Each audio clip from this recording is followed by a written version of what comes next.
Project Achieve is a project of VCU RRTC in collaboration with Center on Transition Innovations. A special thanks to CNI Trust Fund Advisory Board and JARS for the opportunity to pilot an innovative transition practice.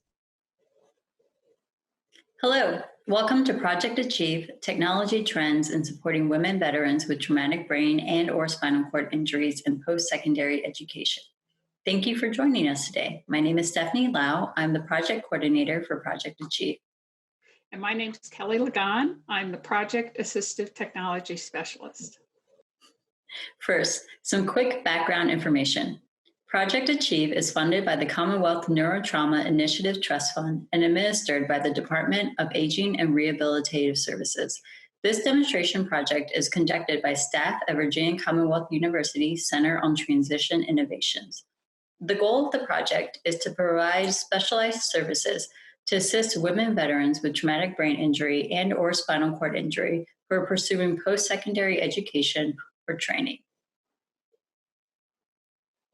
This is an important area of study because Virginia currently has the highest percentage of female veterans in America, and that number continues to grow as more women transition from active duty to civilian life. And in order to properly support this population during this sensitive time, we need to know how their needs may differ from their male counterparts.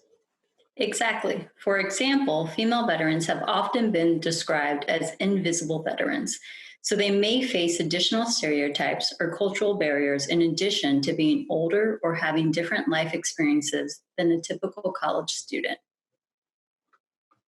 Study participants can be referred or self-referred through a web link where they complete screening questions. If an individual is an appropriate candidate, project staff will contact them to complete an intake. An initial assessment happens shortly after we start working with the participants to identify areas where they would like more support related to their educational needs. Questions gauge an individual's level of comfort with technology, identify current supports, and areas where they wish they had more support. I use this information to individualize iPads by preloading them with apps, targeting specific areas. Later, we will share with you some trends we have observed so far. Supports are further individualized by pairing participants with technology employment coaches, or techs, who provide personalized case management. Case management might involve helping a student learn how to use an app, or it might be helping a student navigate available college resources or linking them to available resources and agencies in the community. What services are provided depends on the need of the participant. Currently, we have 6 participants with a wide range in age and length of military services. These participants attend 4 different colleges and universities in the Commonwealth of Virginia. Their majors may or may not have been informed by their military career, and they vary in discipline. Examples include art, music, criminal justice, social work, healthcare, and human services. During the intake and assessment process, the common trends found with participants centered around anxiety and memory challenges. Many expressed a feeling of being overwhelmed, distracted, and having difficulty remembering things related to schoolwork as well as things around their household, like turning off the stove or locking the door or losing their keys. Some strategies the veterans were using to assist with managing these challenges were exercise, journaling, using calendars and alarms on their phones, finding a quiet and clutter-free area to study, and relying on family and friends for support. If a participant shared that their current strategies were insufficient or that they didn't have any strategies, that would be an area we zoned in on when identifying apps. Based on the information gleaned during intakes and assessments, the tech team identified that there were a high demand of apps to assist with academics and executive functioning. For this project, we have grouped apps into several broad categories: note-taking and study support, organization, planning and prioritizing, motivation, wellness and focus, and reading and writing. Most of these apps are low to no cost. we have a tip sheet available that references these apps, and it's available on the Center on Transition Innovation's website. So these are some apps that assist with note-taking and studying. Quizlet is a digital version of traditional flashcards and includes games for matching, memory, and multiple choice. It's easy to access on an iPhone or an iPad when you have a moment to study. And it's a public site where people share sets of flashcards for different subjects.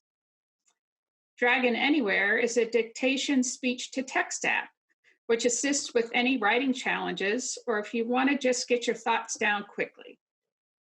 Natural Reader can read aloud web pages, documents, PDFs, and has been used to help students focus on the written word and for reviewing study guides in a different way. Some of the participants with TBI shared that having multiple ways to absorb text has helped with comprehension and retention. Organization is an area where many people struggle. Many of us use the tools built into our smartphones to assist with organization. For example, the Reminder app on iPhones helps to schedule tasks and appointments and will pop up with visual and auditory alerts. You can also set it to remind you when you get somewhere to do something. For example, you get to the grocery store and you get an alert that says, don't forget your reusable shopping bags. In our experience with case management, a lot of it has been to share ways that we personally use technology to keep track of our to-dos. I have told participants that I use reminders to take my daily vitamins and when the trash or recycling needs to be taken out. SecureSafe is one of my favorite apps because you can store up to 50 username and passwords for free. You just log in once with a password, fingerprint, or Face ID. Cozy is a great app for sharing calendars with family or friends. As a student, you can record homework, project, and test dates on the calendar and share with family or friends so they can remind you if needed.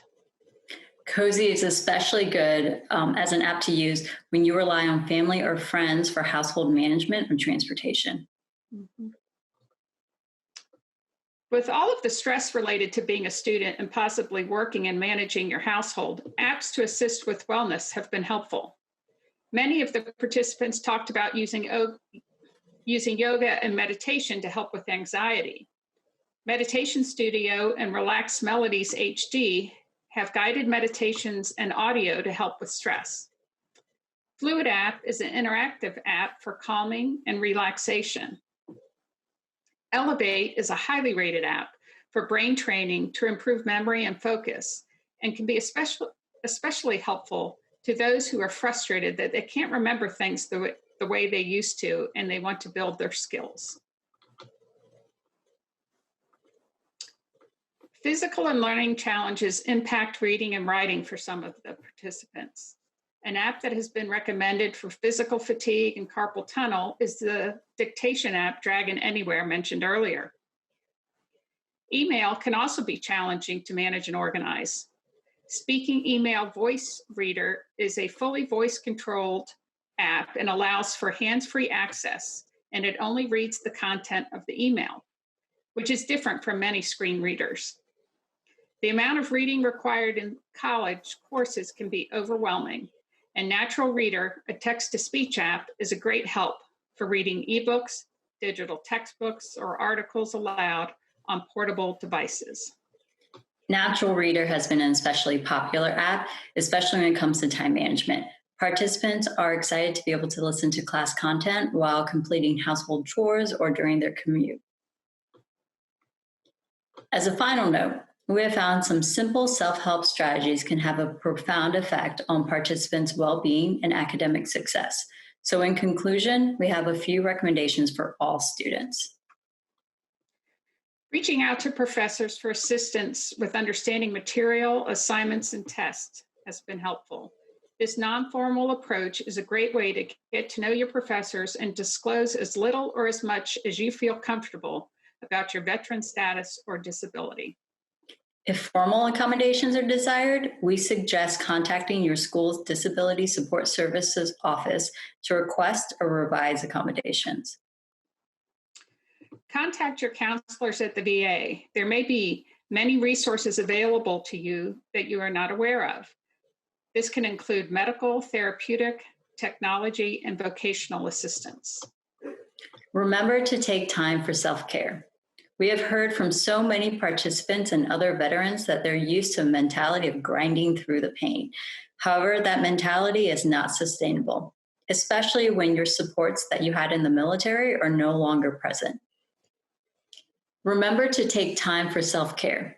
We have heard from so many participants and other veterans that they are used to a mentality of grinding through the pain.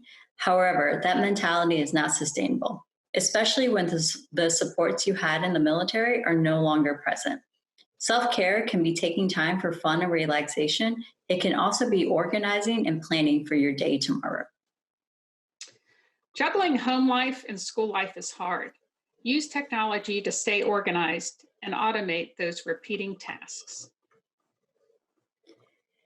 Thank you. We have hoped that you have enjoyed today's webinar on Project Achieve and the technology trends we have observed. If you have any additional comments or would like to learn more about Project Achieve, please contact either Kelly or me via email. Thank you.